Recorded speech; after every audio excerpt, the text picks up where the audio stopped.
Good morning, church. Well, I have saying 7 for us today, and that comes from Proverbs 23, verse 1 to 3.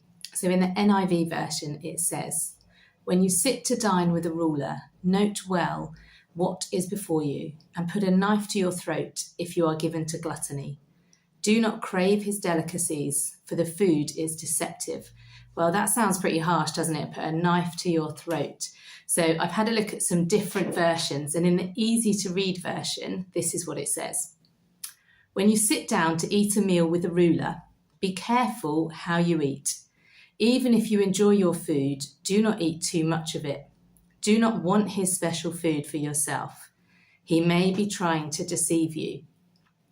So I think what this is saying is that often we can crave kind of people that are maybe in a position of power or authority, and we want to be friends with them, we want to be close to them. And if you get invited to a really lovely meal, I don't know if you've ever been to a wedding or a prize giving, or even to a restaurant on holiday where there's like an insanely amazing buffet breakfast or something like that.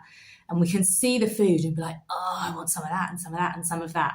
Well, if we're going to sit with people that are kind of, we wouldn't normally get to sit with, I guess, leaders and rulers, people that would have influence, then yeah, it is sometimes, a privilege to be in those situations, but we need to keep that in check and not be so drawn to their position of authority and their lifestyle and the great things that they have in their lifestyle, that we're detracted from, our integrity and what God is calling us to do.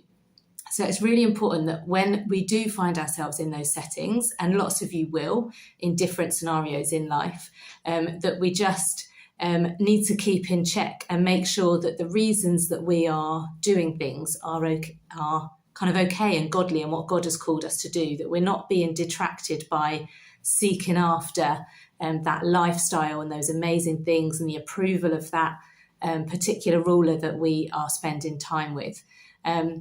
And I guess as well, it's important to mind our manners. Like if we're in a setting that's different to our own, like it could be that we're not used to the setup in a posh meal and come and kind of like, oh my goodness, look at all this food. I want some of that. I want some of that. I want some of that. And potentially that would like be perceived as like, oh, that's like not how we do things around here. And again, if we're in that position of meeting with someone of influence, that might be a real positive opportunity for us to step forward in our calling for God.